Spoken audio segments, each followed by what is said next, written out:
बहुत पहले की बात है। एक गांव में गोविंद नाम का बूढ़ा आदमी अपने बेटे चंदन के साथ रहा करता था। गोविंद के घर के सामने ही उसकी एक छोटी सी दुकान थी। उस दुकान के भरोसे ही गोविंद और उसके बेटे का गुजारा होता था। गोविंद का बेटा वह दुकान चलाता था। एक दिन गोविंद से मिलने उसका दोस्त आता है।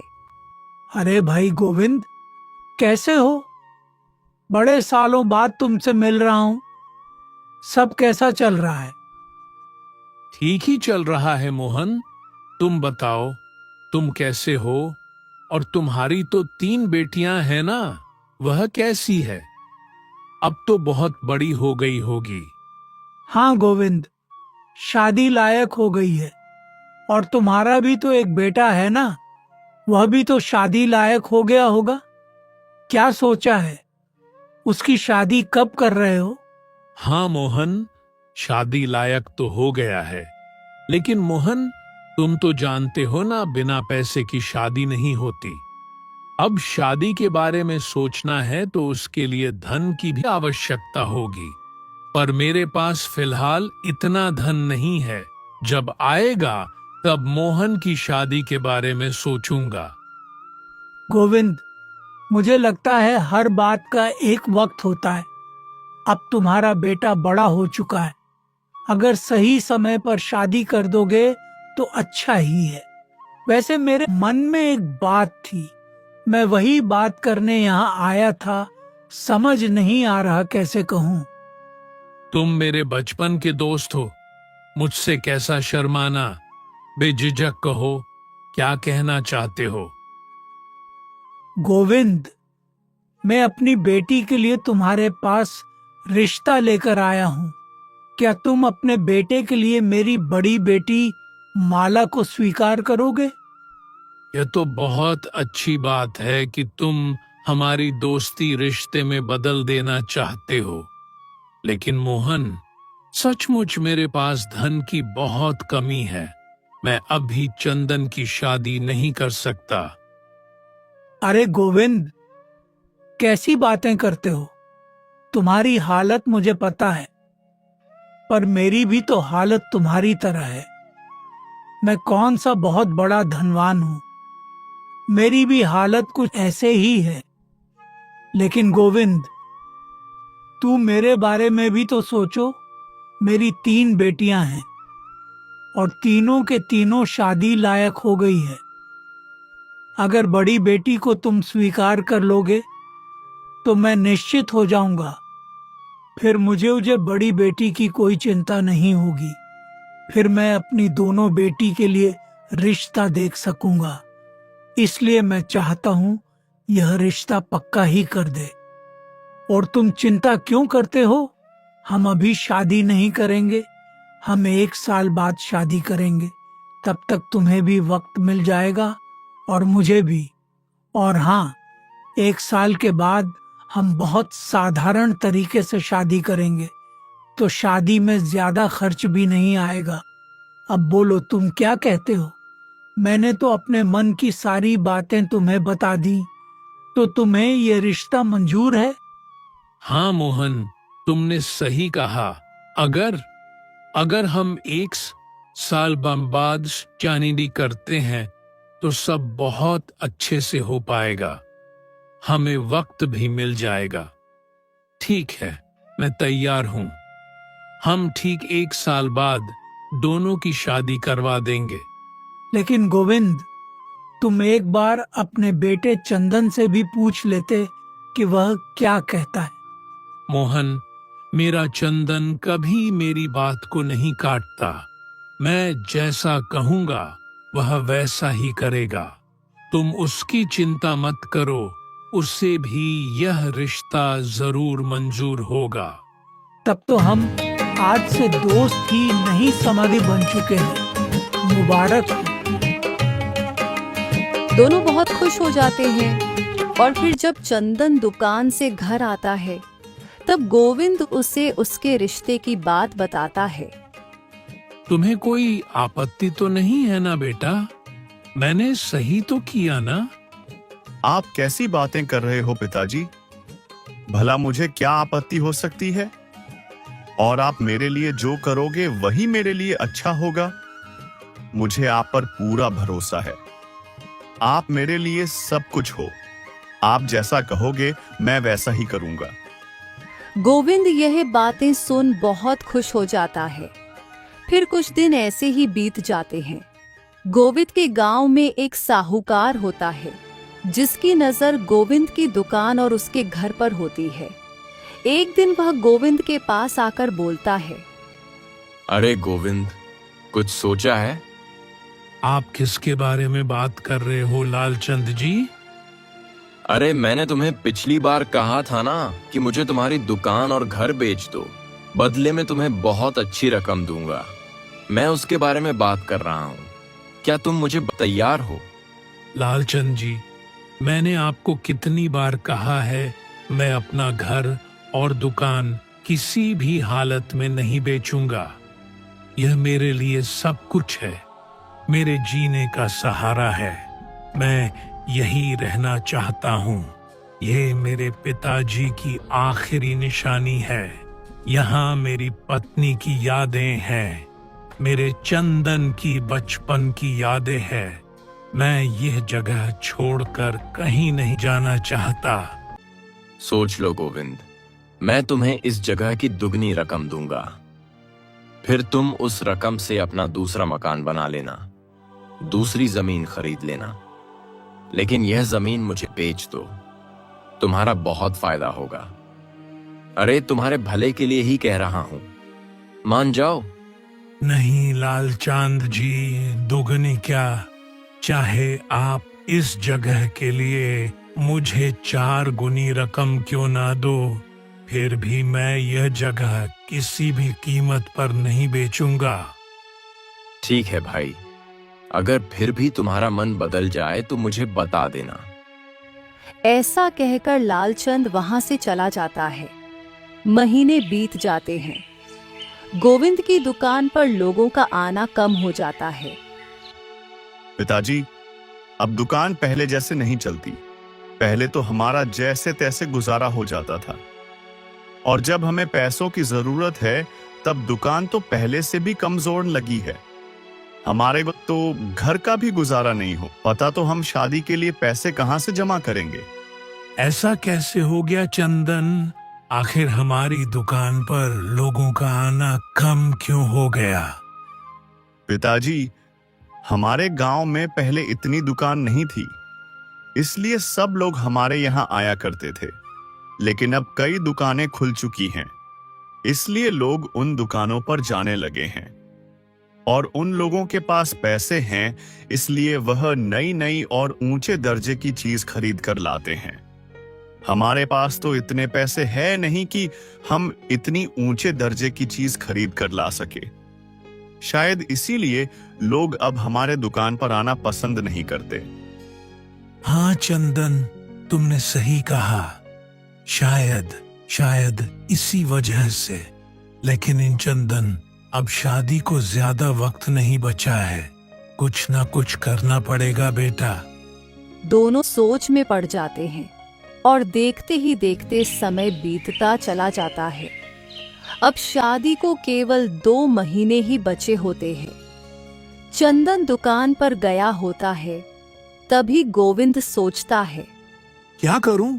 देखते ही देखते यह 2 महीने भी बीत जाएंगे और दुकान से पैसे तो आने से रहे। बहुत दिन इंतजार कर लिया, लेकिन दुकान तो चलने से रही। मेरा एक ही बेटा है और मैंने मोहन से वादा किया है कि मैं उसकी बेटी से शादी करवाऊंगा। मुझे पैसों का इंतजाम करना होगा। एक काम करता हूँ, साहूकार के पास जाकर कुछ पैसे लेकर आता हूँ। शादी के बाद चंदन कुछ ना कुछ काम करके उसके पैसे चुका ही देगा। यही सोचकर गोविंद उसे साहूकार के पास जाता है और पैसे मांगता है। तभी साहूकार बोलता है, ठीक है, मैं तुम्हें पैसे देने के लिए तैयार हूं, लेकिन तुम मेरे पैसे लौटा दोगे इस बात की क्या गारंटी है? बदले में तुम्हें मेरे पास कुछ ना कुछ तो गिरवी रखना ही होगा।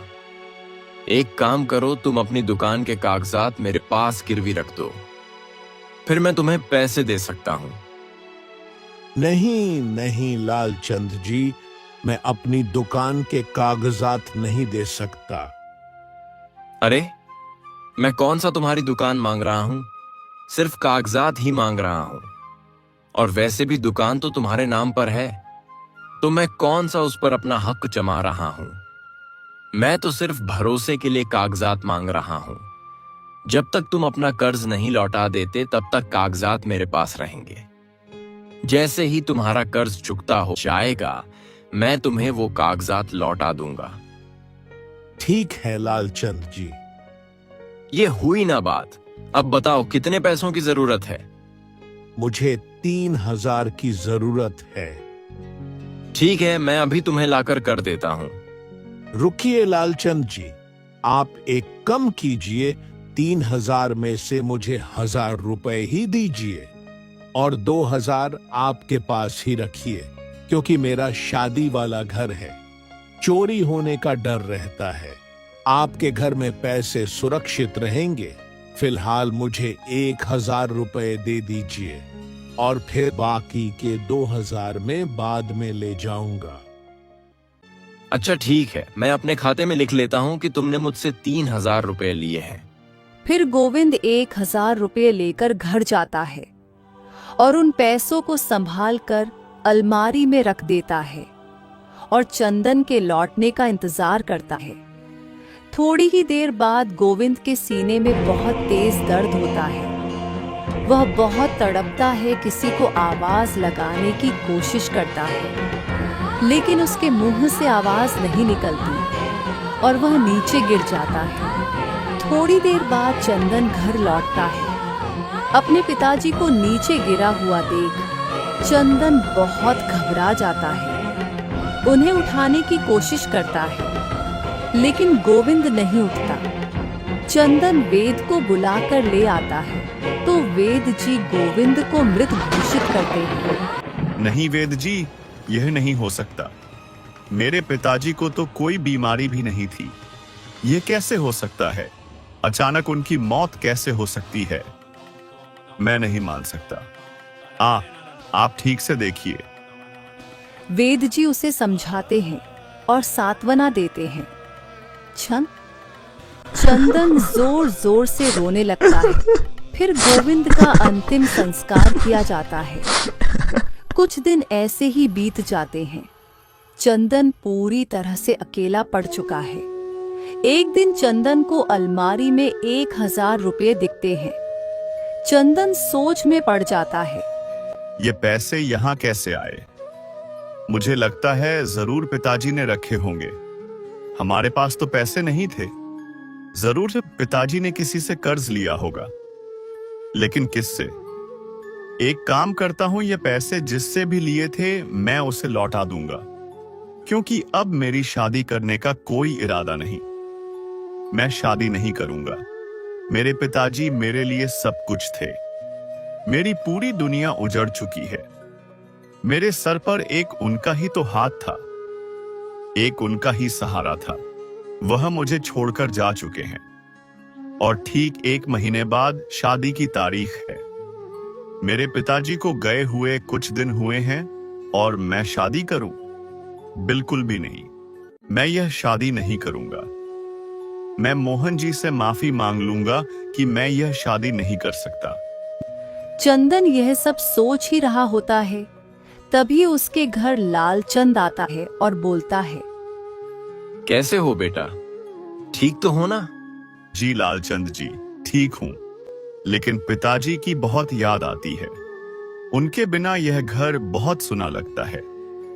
बचपन से मैं पिताजी से कभी अलग नहीं रहा। माँ तो बचपन में ही गुजर चुकी थी, तो मेरे लिए मेरे पिताजी ही मेरी माँ भी थी, जो मेरा बहुत अच्छे से ख्याल रखते थे। अब मेरा कोई नहीं रहा। मैं पूरी तरह से अनाथ हो चुका हूं। अपने आप को संभालो बेटा। अब होनी को कौन टाल सकता है? जिसको जब जाना होता है चला जाता है। इस दुनिया में कोई अमर नहीं है बेटा। सबको एक ना एक दिन जाना है। वैसे बेटा, मैं तुमसे एक जरूरी बात कहने आया था। मुझे पता है कि यह समय ठीक नहीं है, लेकिन फिर भी बेटा तुम इस बारे में नहीं जानते, इसलिए मैंने सोचा तुम्हें एक बार बता दूं। जी लालचंद जी, जी बोलिए ना, क्या बात है? बेटा, तुम्हारे पिताजी ने तुम्हारी शादी के लिए मुझसे 5,000 रुपए लिए थे। तुम्हारे पिताजी तो नहीं रहे, तुम्हें ही वह कैसे चुकाने होंगे। मैंने सोचा एक बार तुम्हें बता दूं, क्योंकि मुझे लगा शायद तुम्हें पता ना हो, इसीलिए। तुम्हारे पिताजी ने इस बारे में तुमसे कहा तो होगा ना? ये आप क्या कह रहे हैं लालचंद जी? पिताजी ने तो इस बारे में मुझे कुछ नहीं बताया, लेकिन हाँ, मुझे अलमारी में 1,000 रुपए मिले थे। शायद वह आपके ही थे, लेकिन फिर बाकी के पैसे कहाँ गए? अगर मेरे पिताजी ने आपसे 5,000 रुपए लिए थे तो अलमारी में सिर्फ 1,000 रुपए है, क्यों है? और पिताजी ने इतनी बड़ी रकम क्यों ली?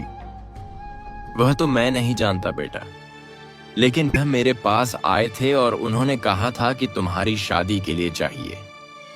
अब तुम कह रहे हो कि अलमारी में 1,000 रुपए थे। अब बाकी के पैसे वह तो तुम्हारे पिताजी ही जानते होंगे कि उन्होंने किसको दिया। शायद उन पर कोई और भी कर्ज रहा होगा, इसके लिए मांगे हो, या फिर उन्होंने शादी के लिए खर्च कर दिए हो। अब यह तो तुम ही जानो और तुम्हारे पिताजी ही जाने, लेकिन मैं बस इतना चाहता हूं कि तुम मेरे वह पैसे लौटा देना। चंदन यह सब सुन बहुत चिंता में पड़ जाता है और लालचंद से कहता है, जी लालचंद जी, मुझे कुछ समय दे दीजिए, मैं आपके पैसे लौटा दूंगा।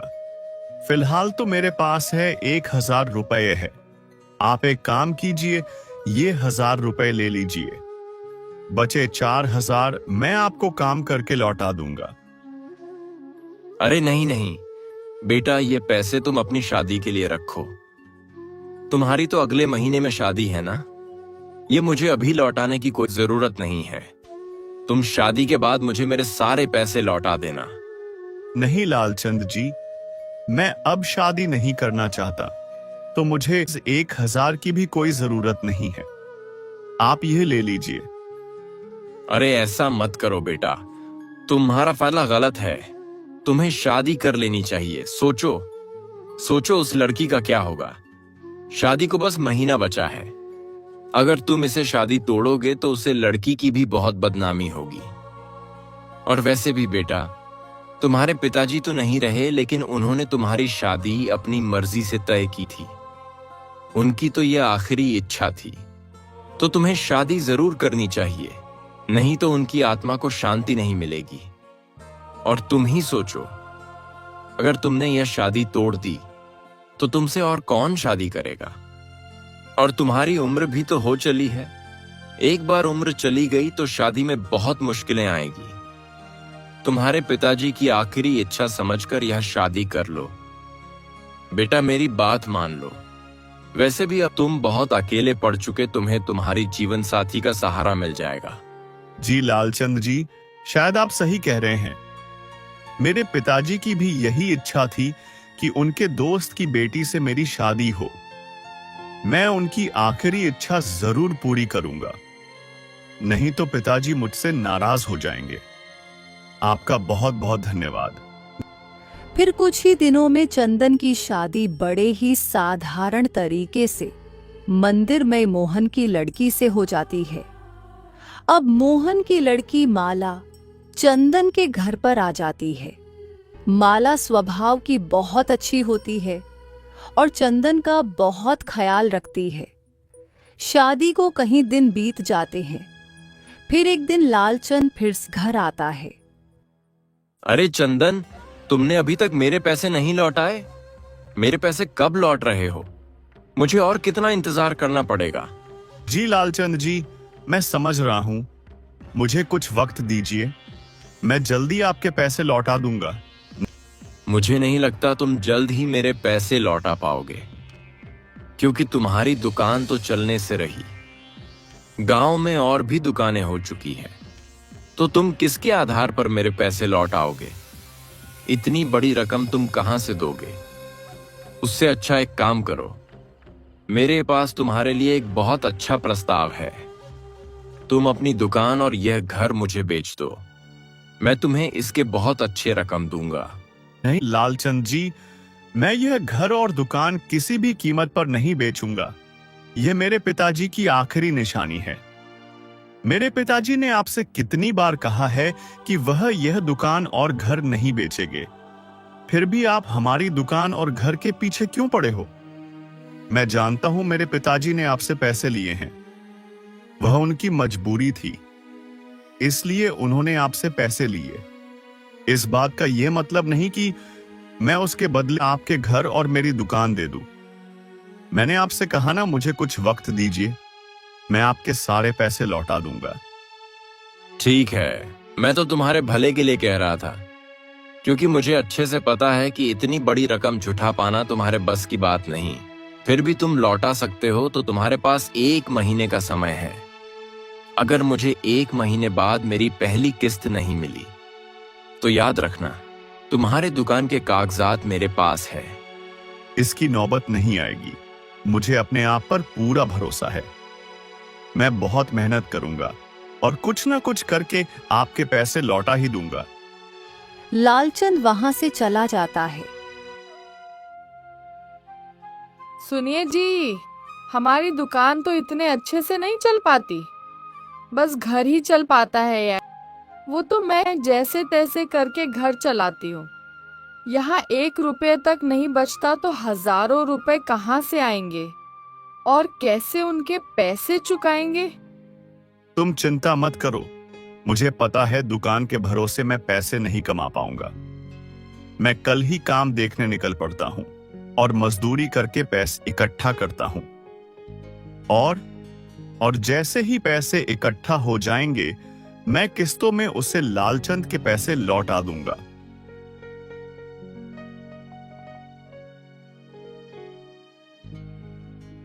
यही सोचकर चंदन दूसरे दिन काम की तलाश में निकल पड़ता है।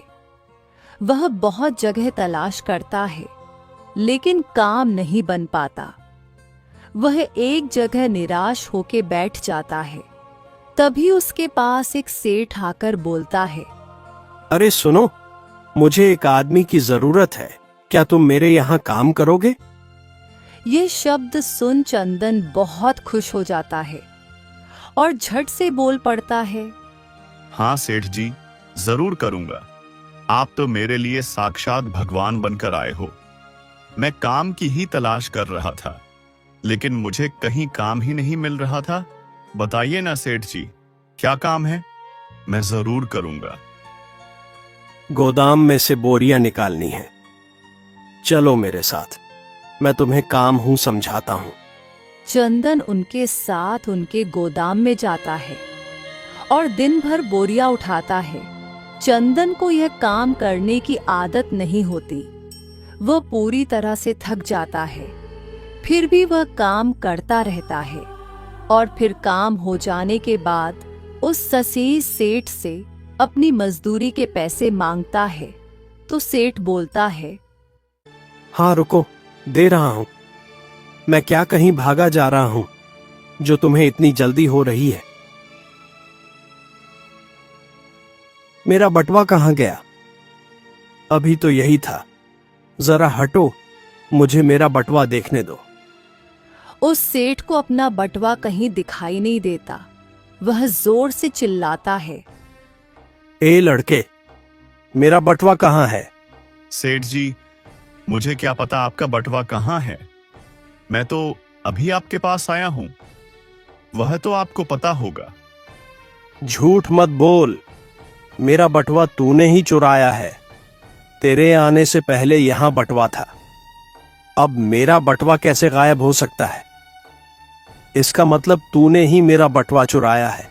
चोर कहीं के, तो तू चोरी करने के इधर इरादे से यहां आया था। ऐसा एहसान फरामोश, मैंने तुझे काम दिया और तू मेरे यहां चोरी करता है? चल निकाल मेरा बटवा। ये आप क्या कह रहे हैं सेठ जी? मैं कोई चोर नहीं हूं। मेरे ही पिताजी ने मुझे ऐसे संस्कार नहीं दिए हैं। मैं मेहनत की कमाता हूं और मेहनत की खाता हूं। मेरे पास आपका कोई बटवा नहीं है। आप तो मुझे बस मेरी मजदूरी के पैसे दीजिए। वह तो दिख ही रहा है कि तेरे पिताजी ने तुझे कैसे संस्कार दिए हैं। एक तो चोरी करते हो, ऊपर से झूठ बोलते हो। तुम्हें शर्म नहीं आई? और ऊपर से मजदूरी के पैसे मांग रहे हो। तुम्हारी इतनी हिम्मत! पहले तो तुम मेरा बटवा निकालो, नहीं तो अंजाम बहुत बुरा होगा। मैंने कहा ना, मेरे पास कोई बटवा नहीं है। अच्छा, तो ठीक है। तो तू ऐसे नहीं मानेगा। चल सरपंच जी के पास। वह आदमी चंदन को सरपंच जी के पास लेकर जाता है। इस बात पर पंचायत बिठाई जाती है। सेठ बोलता है, सरपंच जी, मेरे बटुए में 10,000 रुपए थे। मैंने अपने मजदूरों की मजदूरी देने के लिए रखे थे। इस आदमी ने मेरा बटवा चुराया है। आप इसे कहिए कि मेरे पैसे मुझे लौटा दे। नहीं सरपंच जी, यह झूठ है। मैं वहां चोरी करने नहीं, मजदूरी करने गया था। इसने मेरे मजदूरी के पैसे तो नहीं दिए और ऊपर से मुझ पर झूठा इल्जाम लगा रहा है कि मैं इसके पैसे चुराए। मैंने ऐसा कुछ नहीं किया है। झूठा कहीं का! सरपंच जी, झूठ में नहीं यह बोल रहा है। अगर आपको झूठ लग रहा है तो मेरे पास इस बात का गवाह है कि मेरा बटवा इसी ने चुराया है। आप साहूकार लालचंद जी से पूछ लीजिए। तभी लालचंद बोलता है, जी सरपंच जी, सेठ शामरदास सच बोल रहा है। मैंने खुद चंदन को बटुए से पैसे गिनते हुए देखा है। बटवा चंदन के पास ही है। दरअसल सरपंच जी, चंदन ने मुझे भी 5,000 रुपए कर्ज ले रखा है, जो इसने अब तक नहीं चुकाया। मुझे लगता है शायद इसलिए उसने पैसे चुराए होंगे। अच्छा लालचंद, मुझे अब पूरी बात समझ आई। तो यह सब तुम्हारा किया धरा है। तुम जानबूझकर मुझ पर इल्जाम लगा रहे हो ताकि तुम्हें मेरी दुकान और घर मिल सके, है ना? तो यह तुम्हारी साजिश थी और यह सेठ भी तुमसे मिला हुआ है। तुम दोनों ने मिलकर मुझे फंसाया है। तुम अच्छी तरह से जानते हो लालचंद, मैंने कोई बटवा नहीं चुराया। सरपंच जी, आप इसकी बातों पर यकीन मत कीजिए। आप अपना फैसला सुनाइए। हमने दोनों पक्षों की सफाई सुन ली है। चंदन सेठ के पास गवाह है जिन्होंने तुझे पैसे गिनते हुए देखा है। तो तू झूठ बोलने की कोशिश भी मत कर। और जैसा कि लालचंद कह रहा है कि तुमने उससे भी कर्ज ले रखा है, हम तुम्हें 1 महीने का समय दे रहे हैं। तुम 1 महीने के अंदर कुछ भी करो, लेकिन लालचंद और सेठ शामरदास के सारे पैसे लौटाओ, वरना हमें कोई कठोर निर्णय लेना होगा। तुम्हारे पास 1 महीने का समय है। यह पंचायत यहीं समाप्त होती है। चंदन बहुत चिंता में पड़ जाता है और निराश होकर घर चला जाता है। अब क्या होगा जी? पहले तो उस लालचंद के ही पैसे थे, अब तो चोरी का भी इल्जाम सर पर आ गया। ये हमारे साथ हो क्या रहा है? भगवान हमारी इतनी कठोर परीक्षा क्यों ले रहे हैं? इतनी बड़ी रकम तो हम कभी नहीं जुटा पाएंगे। और यह सब उस लालचंद ने जानबूझकर किया है। उसने जानबूझकर उसे सेठ को आपके पास भेजा और आपको काम दिलाया ताकि वह आप पर चोरी का इल्जाम लगा सके, क्योंकि वह हमारा घर और दुकान हथियाना चाहता है। उसे लगा अगर वह इतनी बड़ी चोरी का इल्जाम लगाएगा तो हम इतनी बड़ी रकम कभी लौटा नहीं पाएंगे और उसे हमारा घर और दुकान मिल जाएगी। इसलिए उसने षड्यंत्र रचा। वह कितना नीच और गिरा हुआ आदमी है। भगवान उसे कभी खुश नहीं रखेगा। उसका सत्यानाश होगा। उसे हमारी बद्दुआ लगेगी। माला, मैं जानता हूं इस वक्त सारे रास्ते बंद हो चुके हैं, लेकिन जब सारे रास्ते बंद हो जाए तब एक रास्ता हमेशा खुला रहता है और वह है ईश्वर। और मुझे जो उस पर पूरा भरोसा है, वह मुझे जरूर कोई ना कोई रास्ता जरूर दिखाएगा। माला, झूठ की उम्र ज्यादा दिन नहीं होती। तुम देख लेना, जीत सच की ही होगी। मैं नहीं जानता कि कैसे और कब होगा, लेकिन मुझे इतना जरूर भरोसा है कि मैंने कोई चोरी नहीं की। तो ईश्वर मेरा साथ जरूर देंगे, सत्य की जीत होगी। और उसी दिन लालचंद के गोदाम में बहुत बड़ी आग लग जाती है। उसका सारा अनाज जल रहा होता है। और तो और लालचंद का बेटा भी खेलते खेलते उस गोदाम में चला जाता है। लालचंद लोगों से मदद मांगता है। अरे कोई मदद करो, कोई पानी लाओ, कोई आग बुझाओ, मेरा बेटा कोई तो बचाओ, मेरे बेटे को बचाओ। मेरा सारा अनाज भी जल जाएगा, मैं बर्बाद हो जाऊंगा, कोई तो मदद करो। सारे गांव वाले बस तमाशा देखते रहते हैं। कोई उसकी मदद नहीं करता। किसी की अंदर जाने की हिम्मत नहीं होती। आग बढ़ती ही जाती है। चंदन और उसकी पत्नी भी शोर देखकर घर के बाहर आ जाते हैं। चंदन माला को कहता है, माला, मैं अभी जाकर आता हूँ।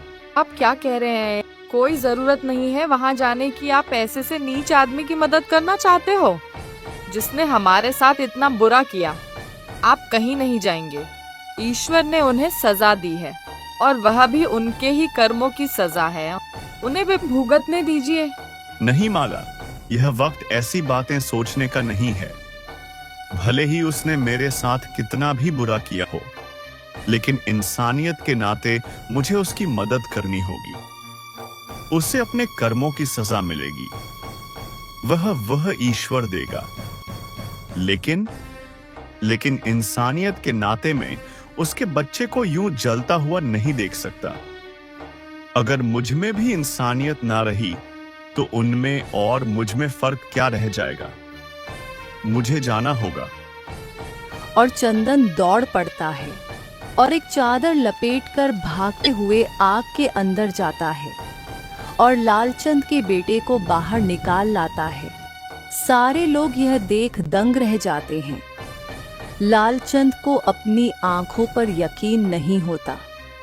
वह भी देखकर दंग रह जाता है और अपने बच्चों को जिंदा देख बहुत खुश हो जाता है। ना चाहते हुए भी लालचंद को चंदन का एहसान लेना पड़ा। इसके लिए उसे दुख होता है। वह चंदन से धन्यवाद तक नहीं कहता और चंदन वहां से चला जाता है। देखा आपने अपनी जान की परवाह किए बिना उस लालचंद के बेटे की जान बचाई, लेकिन उसे नीच आदमी ने आपको धन्यवाद तक नहीं कहा। माला, मैं उसके धन्यवाद के लिए उसे बेटे को बचाने नहीं गया था। मैं इंसानियत के नाते गया था। वह भले मेरा धन्यवाद करें या ना करें, लेकिन मेरे मन में इस बात का तो नहीं रहेगा कि मैं उसके बेटे की जान नहीं बचा पाया। मैं उसे अपनी आंखों के सामने मरता हुआ नहीं देख सकता था। तुमने देखा नहीं, गांव में कोई भी आदमी आगे आने को तैयार नहीं था। अगर मैं ना जाता तो शायद उसे बेटे की जान चली जाती, और एक बेटे की जान मां बाप के लिए बहुत कीमती होती है। लालचंद और उसकी पत्नी जीते जी मर जाते। ये तो उनके कर्मों की सजा थी जो उन्हें मिल रही थी। मुझे नहीं लगता कि आपको उनकी मदद करनी चाहिए थी, क्योंकि वह इस लायक है ही नहीं। छोड़ो माला, ईश्वर सब देख रहा है। मैंने कहा ना, इंसाफ वह करेगा। उसके पास न्याय है, अन्याय नहीं। सब ईश्वर पर छोड़ दो। इधर लालचंद बैठकर सोचता है, मैं तो पूरी तरह से बर्बाद हो चुका हूँ। गोदाम का सारा माल जलकर राख हो चुका है। मेरे पास तो आप कुछ भी नहीं बचा। वह तो अच्छा हुआ मेरे बेटे की जान बच गई, नहीं तो आज तो मैं अपने बेटे को भी खो देता, और मुझे मजबूरन ऐसे आदमी का एहसान लेना पड़ा जिसे मैं सबसे ज्यादा नफरत करता हूँ। आपको शर्म आनी चाहिए, ऐसी घटिया सोच रखते हो। अरे उसे चंदन ने अपनी जान पर खेलकर हमारे बेटे की जान बचाई है, फिर भी आप उसके बारे में ऐसा सोच रहे हो। आपने तो उसका धन्यवाद तक नहीं किया। आज अगर वह चंदन ना होता तो हमारा बेटा भी ना होता। आज हम उसकी लाश पर रो रहे होते, फिर भी आपका दिल नहीं पिघला। आपने उसके साथ न जाने क्या क्या नहीं किया। उसे कितने दुख और तकलीफें दी, फिर भी वह सारी बातें भूलकर हमारे बच्चे को बचाने दौड़ पड़ा, जबकि गांव में कोई भी उस आग के पास जाने के लिए भी तैयार नहीं था। अरे गांव वाले तो क्या आप खुद उस बच्चे के पिता होकर उसे बचा नहीं पाए? आपको शर्म आनी चाहिए। अगर यही बात चंदन के साथ होती तो आप ही बताइए कि आप उसके बच्चे को बचाने जाते? जहां तक मैं आपको जानती हूँ, बिल्कुल भी नहीं जाते, बल्कि दूर खड़े रहकर उसकी बर्बादी का तमाशा देखते और खुश होते। ईश्वर से डरिए। आज ईश्वर ने आपको आपके पापों की सजा दी है। वह तो शुक्र मनाइए कि उस चंदन की वजह से हमारा बेटा बच गया, नहीं तो ईश्वर आपको ऐसी सजा देता जो आप जिंदगी पर भूल नहीं पाते। अपनी पत्नी की सारी बातें सुनकर लालचंद का सर शर्म से झुक जाता है। कुछ दिन ऐसे ही बीत जाते हैं। एक दिन लालचंद के यहाँ सेठ शामरदास आता है और बोलता है, लालचंद, तुम्हारे गोदाम के लिए आधे पैसे मेरे दिए थे, मैं वह पैसे मांगने आया हूँ। मेरे पैसे मुझे वापस करो। तुम कैसी बातें कर रहे हो? तुम्हें अच्छे से पता है मेरे गोदाम में आग लग चुकी है, मेरे पास कुछ नहीं बचा। मैं तुम्हें कहां से पैसे दूंगा? और तुम तो मेरे बहुत अच्छे दोस्त हो ना, तुम्हें तो मेरी तकलीफ समझ लेनी चाहिए। तुम मुझसे ऐसी हालत में पैसे कैसे मांग सकते हो? देख लालचंद, दोस्ती अपनी जगह और व्यापार अपनी जगह। मैं व्यापार में दोस्ती को नहीं लाना चाहता। मुझे अपने पैसों से मतलब है। दोस्ती के नाम पर तू बच नहीं सकता। मुझे मेरे पैसे वापस चाहिए, नहीं तो अच्छा नहीं होगा। मीना, वो शामरदास मुझे धमकी देकर गया है और वो बहुत खतरनाक आदमी है। इतने दिनों तक मैं उसके साथ रहा, मैं उसे इतना तो जान ही चुका हूं कि वह पैसे के लिए कुछ भी कर सकता है। हमारे पास कोई रास्ता नहीं है। हमें यह घर उसे बेचना ही होगा, क्योंकि इतनी बड़ी रकम मैं उसे नहीं दे पाऊंगा। ये आपकी माँ की सजा है, जो आपके साथ साथ मुझे भी भुगतनी पड़ रही है। और रख लो दूसरों के जमीन पर नजर, इसलिए आपके साथ यह सब हो रहा है। आज आपको खुद के घर बेचने की नौबत आ गई है। हाँ मीना, मैं जानता हूँ, ये मेरे ही पापा की सजा जो मुझे भुगतनी ही होगी। लालचंद को मजबूरन अपना घर शामरदास को बेचना पड़ता है और खुद एक बड़े से घर से निकलकर छोटे से घर में रहने लगता है। लालचंद चंदन के घर जाकर उससे से माफी मांगते हुए कहता है, चंदन, मुझे माफ कर दो। मैंने तुम्हारे साथ बहुत बुरा किया है, तुमसे झूठ बोला है। तुम्हारे पिताजी ने मुझे 5,000 नहीं बल्कि 1,000 ही लिए थे। शामरदास दास को मैंने ही कहा था कि तुम पर चोरी का इल्जाम लगाए। मुझे लगा अगर मैं तुम्हें ऐसे मजबूर कर दूंगा तो तुम्हारा घर और तुम्हारी दुकान मुझे मिल जाएगी। शायद इसलिए आज मुझे यह सजा मिल रही है। मैं घुट घुट कर जी रहा हूं चंदन। एक बार कह दो कि तुमने मुझे माफ कर दिया है, मेरे दिल पर से बहुत बड़ा बोझ उतर जाएगा। मुझे माफ कर दो चंदन। तुम्हें माफी मांगने की कोई जरूरत नहीं है। ओके, तुम्हें अपने किए की सजा मिल चुकी है। मैं कौन होता हूं तुम्हें माफ करने वाला? इंसाफ तो ईश्वर करता है। मुझे बस उन पर इतना यकीन था कि वह सत्य का ही साथ देंगे। झूठ की ना कभी जीत हुई थी और ना ही होगी। भले देर से ही सही, लेकिन सच की ही जीत होती है। तुम मेरे साथ चलो चंदन। मैंने सारे गांव वालों के सामने तुम्हें झूठा साबित किया था। पंचायत में भी मैं झूठी गवाही दी थी। अब मैं सबके सामने सच कहूंगा। मैं पंचायत में बताऊंगा कि तुम निर्दोष हो। तुमने कुछ नहीं किया था, सारी गलती मेरी थी। भले ही पंचायत मुझे कोई भी सजा क्यों ना सुनाए, मुझे मंजूर होगा। तुम चलो मेरे साथ। लालचंद चंदन को जबरदस्ती अपने साथ सरपंच के पास लेकर जाता है और उन्हें सारी बातें बताता है। सरपंच यह सुन बहुत गुस्सा होते हैं। तुम्हें पंचायत में झूठी गवाही देने के बदले और चंदन से धोखाधड़ी करने के बदले सजा जरूर मिलेगी। नहीं सरपंच जी, मेरी आपसे विनती है, आप लालचंद को क्षमा कर दीजिए। इसे अपने किए की सजा मिल चुकी है। मैं इसे कोई सजा नहीं देना चाहता। देखा लालचंद, तुमने चंदन के साथ कितना बुरा किया, फिर भी वह आज तुम्हारे बारे में सोच रहा है।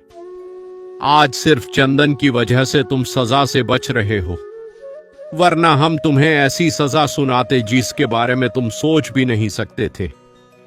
यह बात सुन लालचंद का सर शर्म से झुक जाता है। लालचंद के बुरे दिन आ चुके थे। अब उसके घर में खाने पीने तक को अनाज न रहता। इधर चंदन की भी दुकान थोड़ी चलने लगी थी। दिन बीतते चले जाते हैं। चंदन के पास अब थोड़े थोड़े पैसे इकट्ठा होने लगते हैं, तो वह शहर से अच्छा सामान लाने लगता है और गांव में बेचता है। अब चंदन की दुकान बहुत अच्छे से चलने लगते हैं। एक दिन चंदन लालचंद के घर आकर उसे खाने का सामान देते हुए बोलता है। लालचंद, मैं जानता हूं तुम्हारा परिवार भूखा है। मैं तुम्हारे लिए खाने का सामान लेकर आया हूं। यह सामान मेरे दुकान से लाया हूं। सोचा तुम्हारे कुछ काम आ जाए। यह देख लालचंद की आंखों में आंसू आ जाते हैं। लालचंद सब्जी का व्यापार करके अपने परिवार का पालन पोषण करने लगता है। अब वह घमंड और लालच छोड़ एक बहुत अच्छा आदमी बन जाता है।